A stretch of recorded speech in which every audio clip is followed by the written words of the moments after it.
to Unashamed Unafraid, a show unashamed about sexual addiction recovery and unafraid of coming into Christ for healing, where we share real recovery stories, learn from experts, and share resources that actually work. So join us in being unashamed and unafraid. Welcome back to Unashamed Unafraid. We're here for another story episode. Bryce, it's good to be here with you. Well, thanks. It's good to be here. How are you? I'm good. I'm great. Yeah.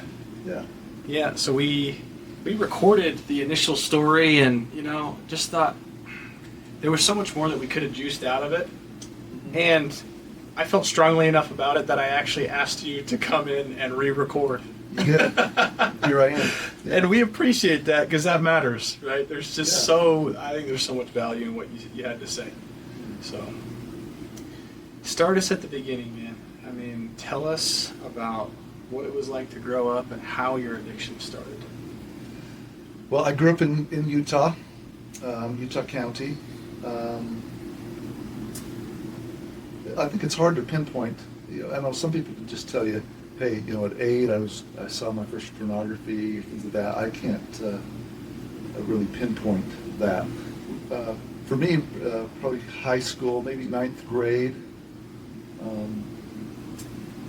started with just issues with lust, and those really affected me. I think more than some other people and less than others probably, but that's what really got me. Then through high school, just dealing with that or not dealing with that,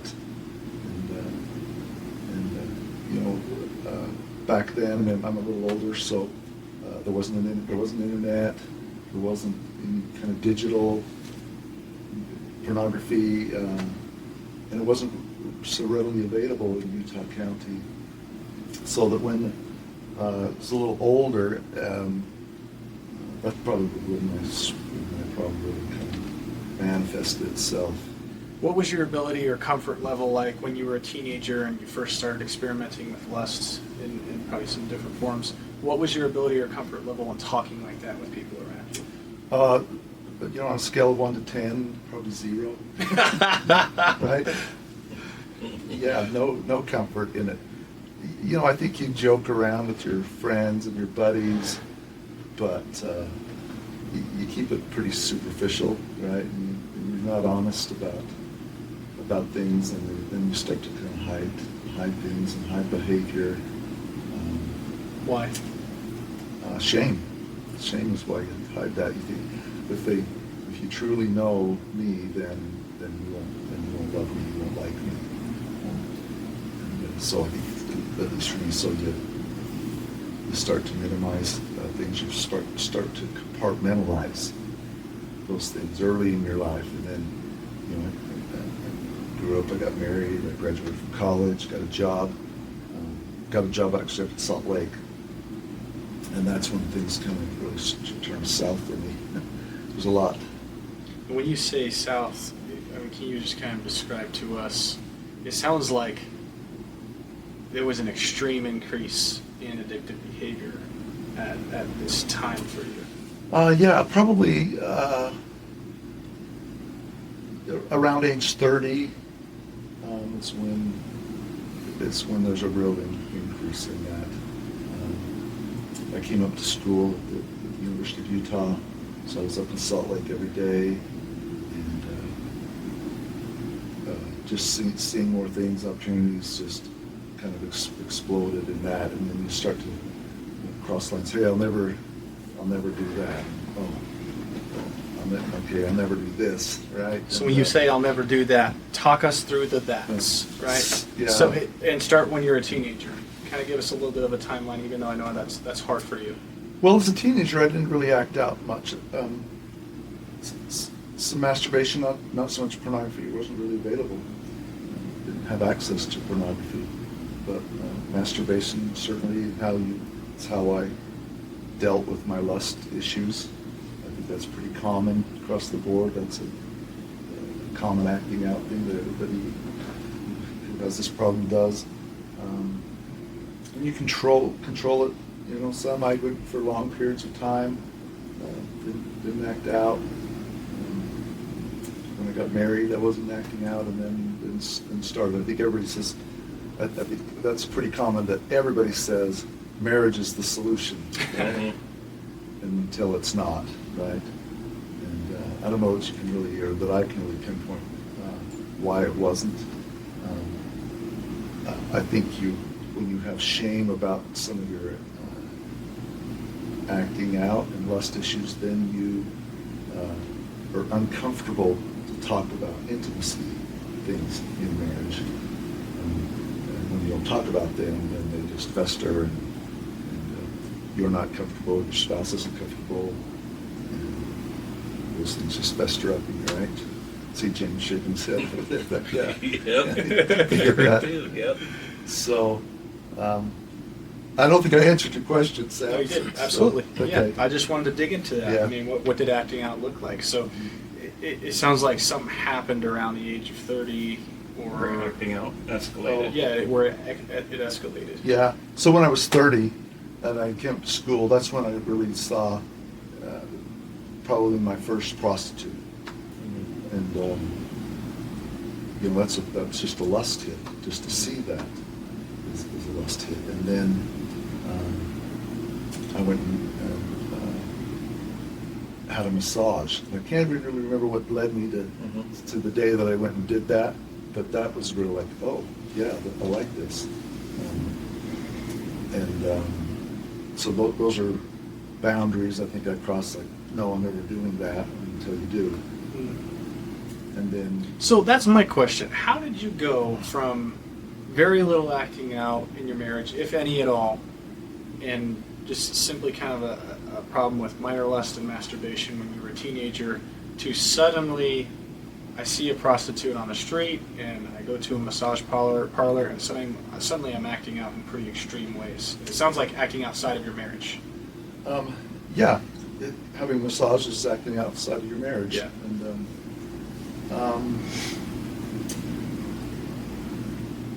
Sam, I think it was just an evolution of things that every day when you're in your addiction and you're in lust, that's just what you're looking for, right? You start your day and that's what you're looking for. If you're looking for bad things will find you. If you're not looking for bad things, it's harder to find them, right? So you have to have the right frame of mind. And I was really living a double life. I was active in my church, doing lots of good things, and doing lots of bad things at the same time, right? And just compartmentalizing them, right? This sort of double life. You turn it on and off. And at the time, you don't really think about it. You don't understand it. When I got into therapy and groups and working on it, then you start to realize and you start to understand all of these things in your life. Yeah. When did your wife find out? You said you were married at the time. My wife found out because I got arrested for solicitation. And that's when she found out. Yeah, hard day. Yeah. So another one of those. Tell us though. I mean, So- a hard day. What was it like? So another one of those things, like you said, I can't believe this is happening, right? And this is never going to happen again until it did, right? So that wasn't the turning point for you? No, it wasn't the turning point. So you become good at hiding and getting better at hiding things. But it was like 6 or 8 months between, and then it happened the third time. So I got arrested 3 times. 3 times for Yeah. solicitation. Yeah, and my acting out was not that I that I wasn't soliciting sex from a prostitute. It was a lust hit. I didn't have any money with me all 3 of those times. I couldn't have gone through with it if I'd have wanted to. It was just that the act, talking to them, being by them, and then if you say those magic words, well, how much are you charging? That's the trigger word, right? And then you're arrested. And Bryce, what were you But looking I wanted for? to say something more about that. Yeah. Just in my explaining that, to me sounds like I'm minimizing it. Right? Yeah, I wasn't going to go through with that. I wasn't, so you can minimize these things. The way that the addiction works, right? Yeah. Yeah. Because I think if I would have had money, maybe I would have. Sure. Right. So what were you looking for? Just Why Just why that- is that just such that a lust hit? hit. Yeah. I think everybody's different, and for me, that was a big list. That would give me what I needed. Mhm. Was it a comfort thing? Was it a excitement thing? Yeah, an adrenaline thing. Oh, I'm okay. going to call it a comfort thing. Okay. An adrenaline thing. Yeah. It seemed sort of innocent. I'm not hurting anybody, but I'm getting my fix, if you will. And then you can just drive home and go about your day. Be this good person.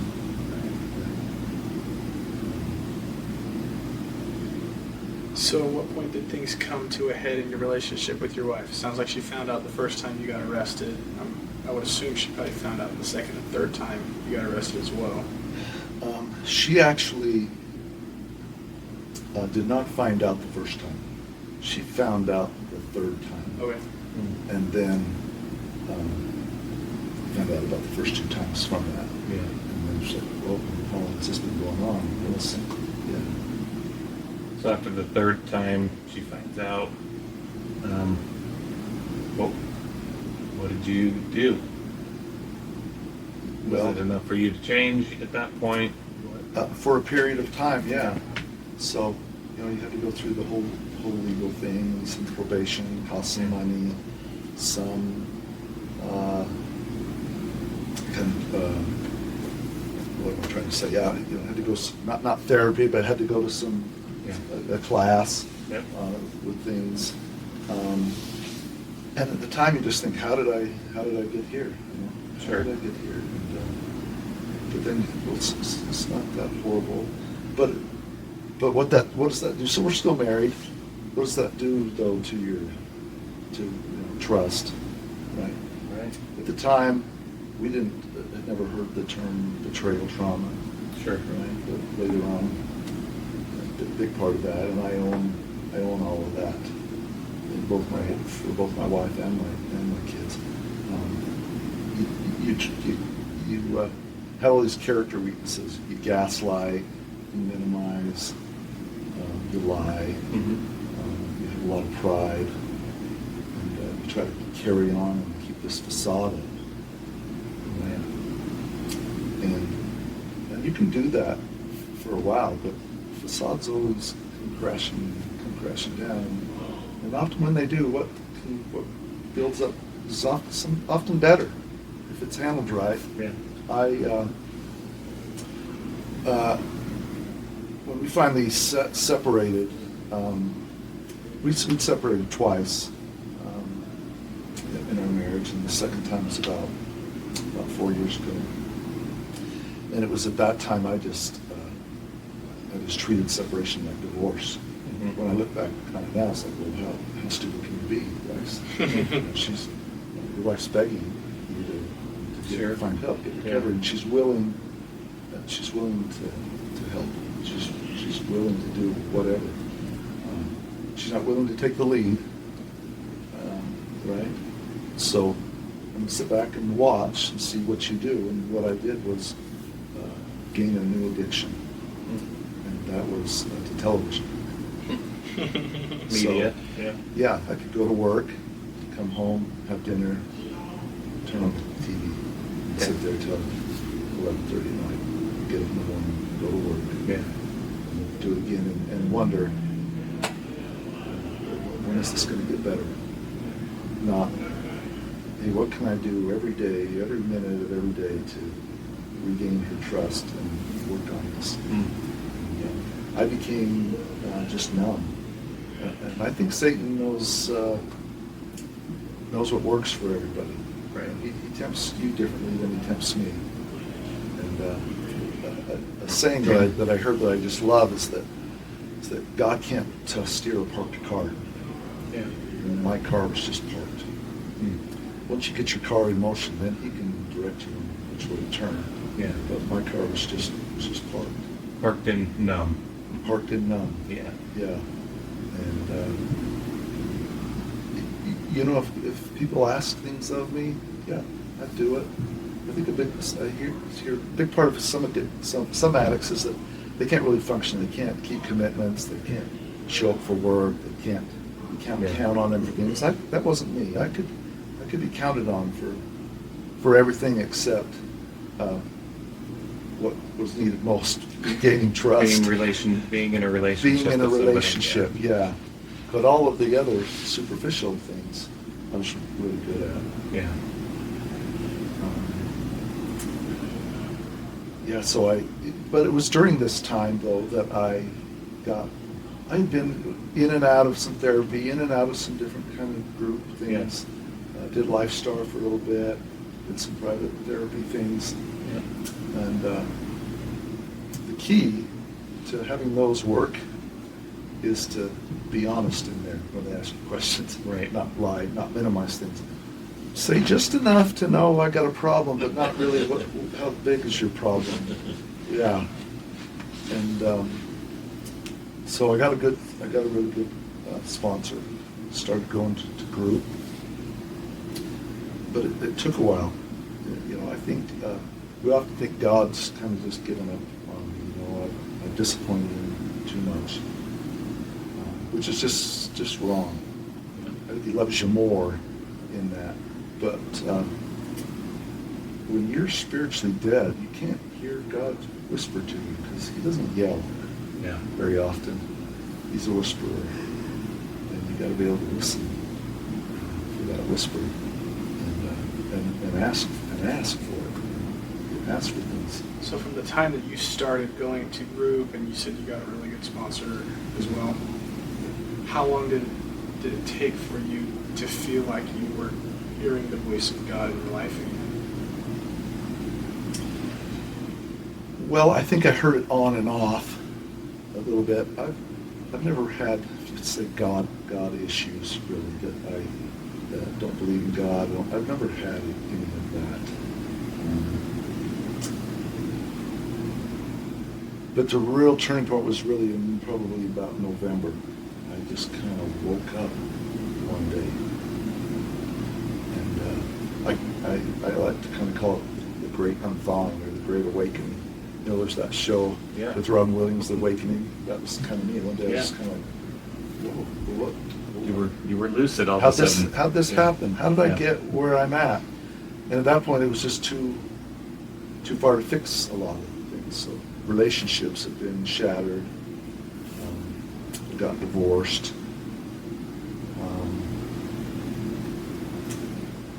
But yeah, I just kind of woke up and one of the big things I've tried to do, and you guys talk about this a lot on your podcast, is that you can't find recovery alone. Right. And I tried so hard to find recovery alone. Yeah. Because if nobody knows, then you're still going to like Bryce. Mm.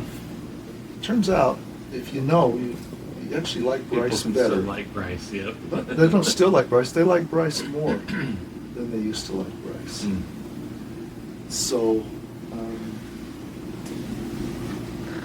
you know, some of my best friends knew I'd gotten divorced, but they never said, "Hey, why? What happened?" Yeah. Just, "Hey, I'm sorry. Is there anything I can do for you?" Yeah. Let me know. Yeah. Which is great, and I believed them. But one day I said, I got to share my story. So, Right. told my friends, I went to Warrior Boot Camp like a year before this, and was pretty motivated and pretty excited. But if you don't follow through with that, then it kind of goes away. Right? So there was some temporary change and some nudges. Oh, but no real awakening. Absolutely nudges along the way. Yeah, I think God was working that way the whole time. I think you have to believe in God's timing. Well, I would have loved for this to work in Bryce's time.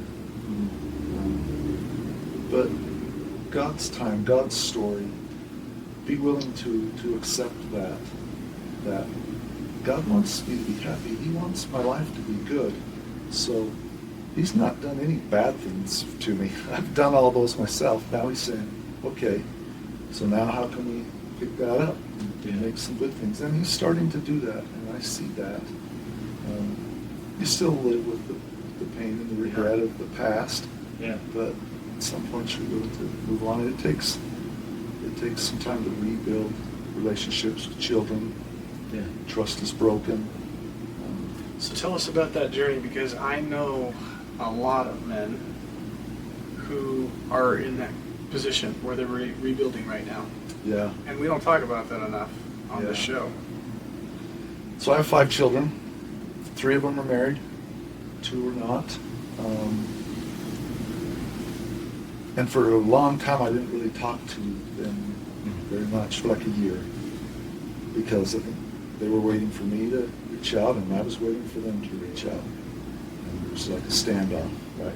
I think they don't want to talk to me, but they're talking to their mother, so the whole story they're getting is coming from their mother. Not that she's lying to them, but she's telling them the truth. And it's harsh, dude. Dad did what? Yeah. You know, whoa. But it's getting better with some of them. It ebbs and flows. It's a little better for a while, and then not better. Yeah. I think an important thing for me as I work on this is to, our thoughts are not who we are. Our thoughts are not reality. Right. And we have to think, what is reality? What do I want the outcome to be? That needs to be what my actions are. Yeah. If my thought is, well, you're choosing to not talk to me right now, so I'm not going to talk to you either. That's not having any kind of empathy or any kind of humility. That I need to carry on and act like the relationship that I want. Time doesn't heal things, but time and action can. And my actions are better some months than other months. Mm-hmm. Yeah. And for me, now it's just to keep moving forward. Don't become numb again. Don't be numb. That's what really got me. I was just numb for about 18 months. So what are your relationships actively like with members in your family? Because what I'm hearing you say is there's a rebuilding process happening right now, not where I want to be. So where are we now? Yeah. Well, so Father's Day was just recently. 2 of my kids came over, spent the afternoon with me. Had a great visit. One lives out of state, and didn't hear so much from her. And one lives a few hours away. Got a phone call. Actually, his wife and children came visit the day before. So Repairs are being made. But one of my children was, I don't really want to do one-on-one time with you right now, Dad, but we'll do group things. Other people are there. Right? Yeah. And so I can respect that and not get defensive and say, well, that's the thing I want. I have to keep it going. So it's, I don't ever want to give up. I don't want to say, this is how it's going to be for life. My sponsor tells me one of his daughter-in-laws was just furious, didn't really talk to him for a long time. He says, no, she's my biggest supporter. Wow. So, that's what's great about sponsorships. These guys have success stories that we can learn from. Yeah. So, well, I mean, when you cause harm, you gotta be patient while those who have been harmed someone told learn me to trust again and things like that. I think this was out of the Utah Coalition Against Pornography, or whatever they call that. Mm-hmm. That one of the speakers said, there was a lady talking, and she said, what was it like when my husband kind of found recovery? She said, well, it was like he drove a bulldozer through our front yard. Yeah. He knocked down every tree, dug up the sprinklers, dug up the grass, and then then just turned the key off and got out. So here I am. She was, but there you have all the damage is still the damage done. is still done. All the trees are gone. The lawn's dead. The sprinklers don't work. The fence has been knocked down. Yeah. So, yeah, here you are, but it doesn't make everything better. Right. Yeah. The cost of causing harm is doing whatever it takes to repair what you broke. Yeah. And until that person says that's enough, or Yeah, if they ever say it's that. adequately repaired. Yeah. Yeah. Like that you mentioned that if they ever say that, at some point you don't have control. You just have to decide whether or not you're going to react. Oh, at no point do we have control. I think if you, Good. Yes, good correction. if you try to have control, then you're in your addict mode. Yes. Yeah. So, I'd like to back up just a little bit Sure. and get kind of a view into what has changed in your life since last November. Right? There's something really, really big here, and we've danced around a little bit. Since November, when you had kind of an awakening, The great unthawing. the great unthawing, Yeah. what has changed inside of you, and how has your behavior changed or not changed yet? Wherever you're at is okay, but what does that look like? Oh, it looks so much better than it did, but not perfect. I think it's a change to realize, hey, I'm lovable the way I am. Yeah, I've made some mistakes, and to not minimize things, but to say, yeah, I made these mistakes, but it was the addict me that made these mistakes, not the real me. That may sound minimizing, but I want to clarify that it's there's still good in us. God, I haven't ruined my story. It's probably the story all along. Yeah. I'm not happy with parts of it, but it's God's story for me. And so, I see that on your shirt there. That tell your story. God wrote it. Yeah. So it's becoming working the steps more. Really working them, not just reading them, but really doing them. Working hard to make amends with people. And I've done that. I've made amends to some people that I never thought I would. In all but one instance, it's gone really well. Who have you had to make amends to? Just friends and acquaintances. And for the longest time, I didn't think I had any amends to make. Right?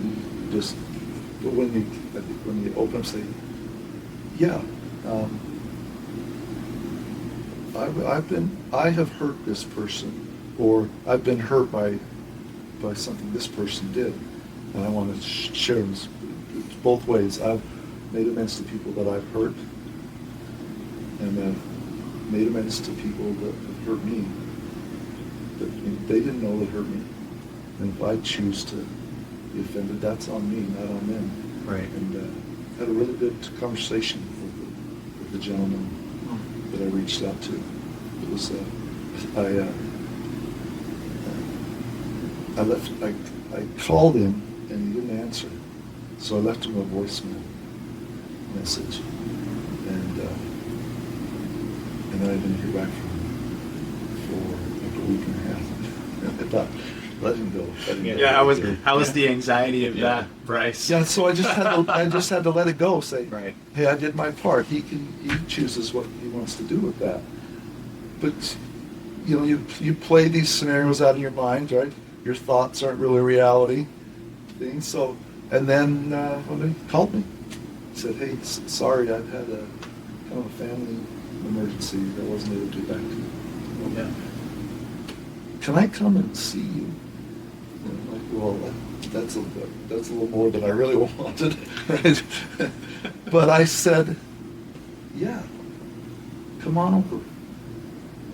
And he did. He came over, sat down in my living room, and chatted. So really brave on his part. I think a little brave on my part to have him come in. Yeah. But after such a great story, though, hey, that's what it's like. Just live unashamed, unafraid. Right. And I did it. I said it's worked. It's been positive in every case but one. Yeah. So I feel great about that. So you talked about, nobody recovers alone. Yeah. So what is your community like now? Well, so I decided to tell some of my good friends. Yeah. Called and said, "Hey, can I come over and talk to you?" Yeah. Yeah. So just sat down and shared my story. And I had no idea. Thank you for sharing. What can I do to help? And now we talk about it. We're open about it. And you can just feel the weight lift off your shoulder from that. And why didn't I do this before? The community was there to help. I'm really active in my 12-step group. I sponsor other people. Yeah. And all of those steps work. And I'm here tonight, right? Which I said I would never do. I've always enjoyed listening to podcasts on recovery, and I find great help in them. But there's no way I'm going to share this, right? And now you're recording. Now you're video recording it too, right? So that's just sort of part of just recovering loudly. And that all happened like in about December. So like, Bryce, you should do this. It just came to me prompt. Yeah. I think you're strong enough now. You should share your story. So Bryce, I keep hearing you say this about, just like how much has changed in the last 6-7 months for you. Yeah. For someone right now who's listening to this, and for me, Yeah. what is it, or I won't say that way, if someone is out there wondering, and I feel this way a lot recently, if they can actually change, and if they can actually change quickly, what would you say to them? Because I'm seeing living evidence of that principle. Yes, you can change. No, you can't change quickly. Okay. Yes, you'll have bursts of change, but then you'll realize I got a long ways to go still. One of the men that I sponsor was like, he said to me one day, I've just decided that being in recovery for me means I just act out like every 2 weeks. Mm-hmm. That's not recovery at all. Mm-hmm. No, that's not. Why are you sure? Because that's just I've just decided that's the best I can do. Mm-hmm. And I think that's sad. So Yeah. for me, what really changed is I started doing some things every day. Winter was great for me. It was cold. I couldn't do anything else. So wake up in the morning, get some exercise, listen to a conference talk, listen to a podcast, actually do some of my 12-step work, Yeah.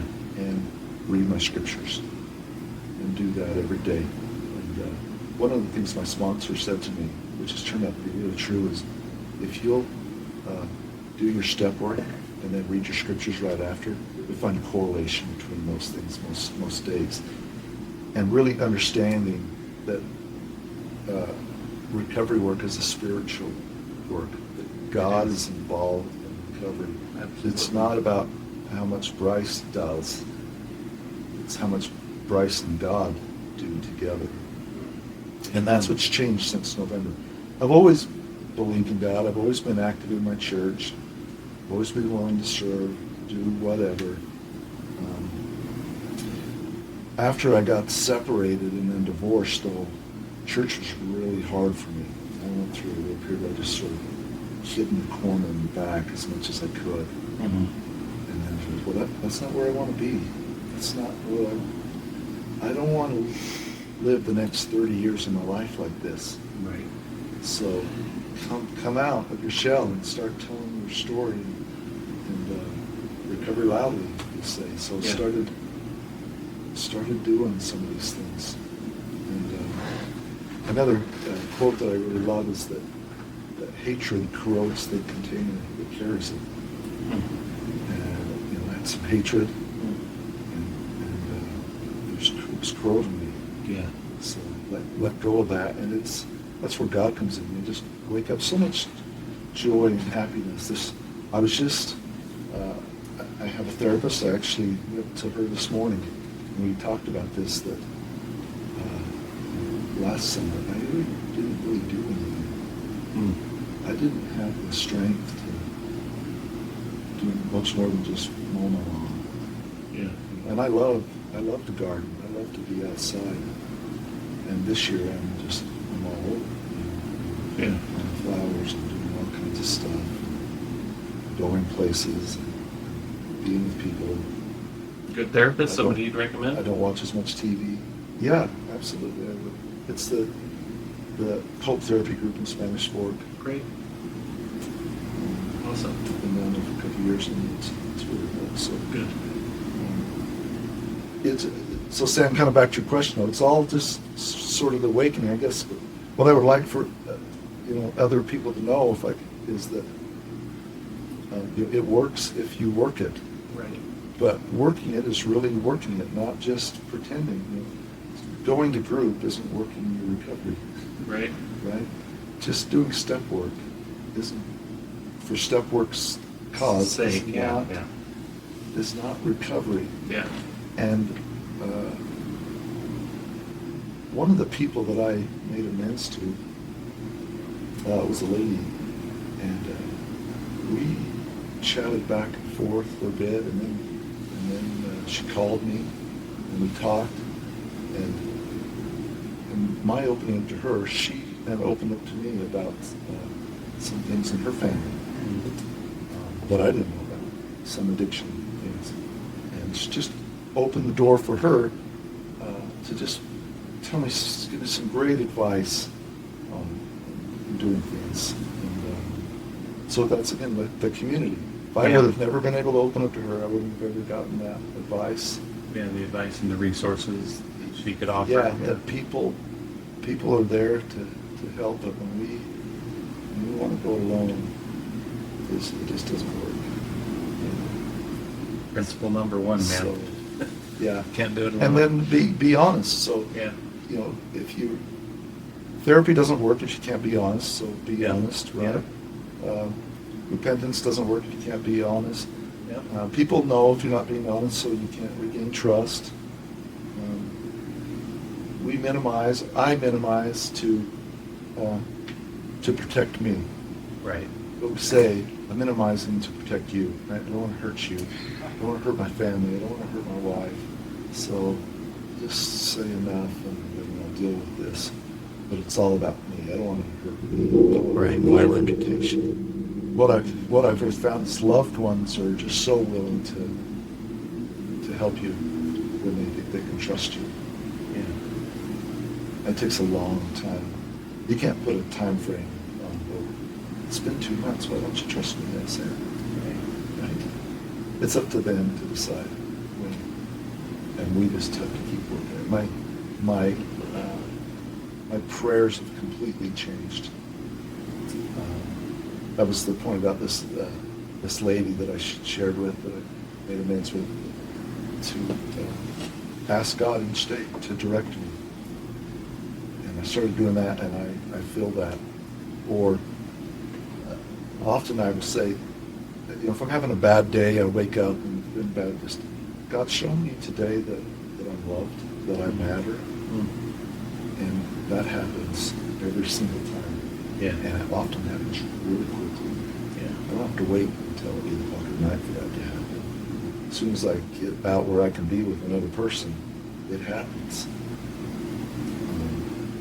God's just so willing to help us. But we think we're hiding it from Him too, right? But not us. God's never going to know about this, right? Not the case. So, it just works if you work it, but you've got to really work it. I see people in my group and things I hang out with that they're really active in coming to group, but they're not very active in having a sponsor, having a therapist, doing the step work, really participating, and really seeking really seeking it. Change, seeking change. So one of the things that's great is my sponsor attended the same 12-step group that I did. Mm. He's been in recovery for more than 15 years now. And often in the group, he would say, well, this morning when I did my step work, you're still doing step work? Every day. He says, yeah, every day. It's the first thing I do. Yeah. So you're going to do this the rest of your life? Yeah, absolutely. I have to. I'm an addict. That's hard to wrap your head around when you're not in recovery. It's to say, I've got to do this the rest of my life. Well, it's a lifestyle change. Yeah, it feels like I have to. Yeah. Well, but it's a lifestyle change. Like, It's if you good- want to have a healthy life, you have to live a healthy Yeah. life. Yeah. Deciding to wake up and go to the gym every day is a lifestyle change. Right. But And that's boy, what it healthy pays people big- do. That's what healthy people do. It pays Right. big dividends, right? Yeah. Yeah. Yeah, we don't, as, those who struggle with addictions, compulsive behaviors, we don't have the luxury of living our old lifestyle and experiencing a big change. Yeah. We actually have to change our lifestyle in order to experience the Yeah. change. And so From yeah. what you're saying, from physical activity to spiritual activity to mental and thought activity, all that. That takes some humility Yeah, to say, yeah, I'm going to do this. I'm going to change for sure it does. this. And I'm still working on that. Right, yeah, I miss days. yeah. I'm not perfect in that, but I can really tell when I'm doing it that it works. But just to be more open and honest. Not everyone's ready to hear my story. Sure. Even in my own children, some want to know more than others, and that's great.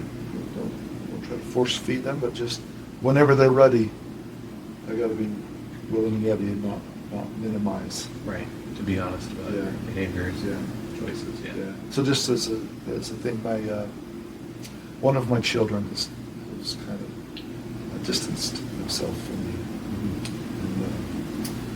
And we shared some letters, and they said, yeah, I'm kind of disconnecting with love. Mhm. And that's hard to hear. Sure. Right? So what do I do with that? Honor it. I honor it, yeah. And keep saying, well, what can I do to gain trust? I choose to believe that that's not a lifetime decision, that it's the best thing for that child right now. Right. And yeah, I need to honor that. I need to. Right. Addicts have no empathy. I think at least this addict Yeah. has no empathy. And I've struggled with that, and I've learned from that a lot. I have a lot more empathy now. Addicts can't see the pain that they're causing other people. They don't realize they're on a bulldozer in the front yard. Yeah. Right? They think they just got out of the truck and walked into town. Yeah. Well, Bryce, as we're finishing up, just curious whether you want to summarize all your thoughts or just talk about one thing. What is it that you really, really want people to know about recovery? I guess that it works if you work it. But you have to be honest. It's pretty easy to try something and say this doesn't work for me. Right? And I see it as I attend the 12-step group every week. I see the people that are really regular and really working it, and I see the light in their life, and then I can see the others that maybe come because somebody wants them to come. Codependency is a real thing, and we all know codependency doesn't work. I believe, I'm grateful that my ex-wife was very codependent, though. In hindsight, it was very helpful. It's helpful today that she cared about me. She loved me. She couldn't do it for me.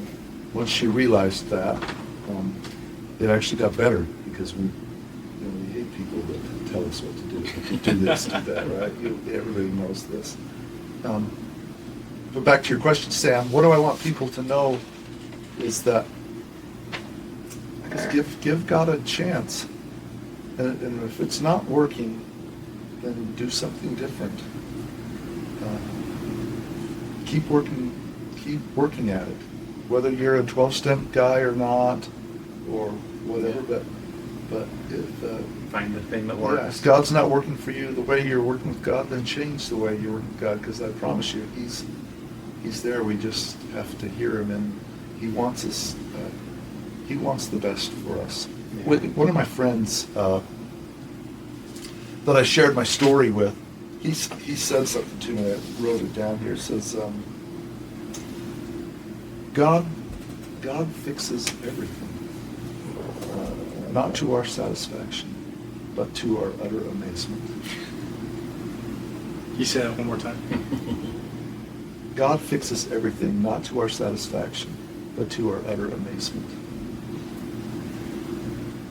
There's some things in my life that I would love to be different. It's not going to be different. It means that's what I want. But I got to believe that God can make it even better than what I want it to be. Yeah. You know, if He fixed it the way I wanted it, it'd be okay. If He fixes it the way He wants to fix it, if I allow Him to fix it that way, it'd be my utter amazement. And I believe that. But one of the things I wrote down from one of your previous podcasts was this: to be loved and not known is comforting but superficial. To be known and not loved is our greatest fear. I think that's amazing. But to be fully known and fully loved is a lot like heaven. Yeah. I just love that. I think that was really, God does impossible math. And He takes 2 fishes and 3 loaves of bread and feeds 5,000 people. That's impossible math. Right. That doesn't work out. So if you can do it 2,000 years ago, you can do it today. You can do it for me. So, yeah. Bryce, do you have a song that represents recovery to you? I do. You know, last time I came here and we talked, my song was considered The Lilies of the Field, which I've always really loved. But I have a new one I want to share with you today. And that song is called Don't Stop Praying. By Matthew West. By Matthew West. You know that one. I listened to it today. I did too. So full of hope. So full of hope. And that's I guess that's the message. Don't stop, but don't keep doing the same thing if it's not working. But God's there. And when you first start out, doing the work is really hard, but once you start to see some results, doing the work is so good, so fun. I use a different colored pen in 2025 than I did in 2024 and in 2023. So when I read something and I want to underline it, I use a different colored pen. And I was like, why isn't this underlined already? This is great. We change, we evolve. What didn't resonate with me last year is this year. And by using a different colored pen in my books, I can, this was in 2025 that I learned this. That's great. Next year I'll use a different colored pen. And See what happens. see what happens, see what more I'm learning. We're always changing and evolving, so just do that. Don't stop praying. Don't stop praying. Yeah. Bryce, I just want to say it stuck out to me how sincere and how genuine and beautiful your perspective was. I just really admire that. Thank you for being on the podcast today. Thanks for asking me to come back. Yeah. Maybe we got it right this time. I think we did. Okay. Thanks, Sam. Guys, thanks for watching. You can find us on social media at Unashamed Unafraid. You can get access to our bonus content and become an outsider on unashamedunafraid.com/donate. And remember to subscribe to our YouTube channel. Thanks again for watching, and until next time, continue to live unashamed.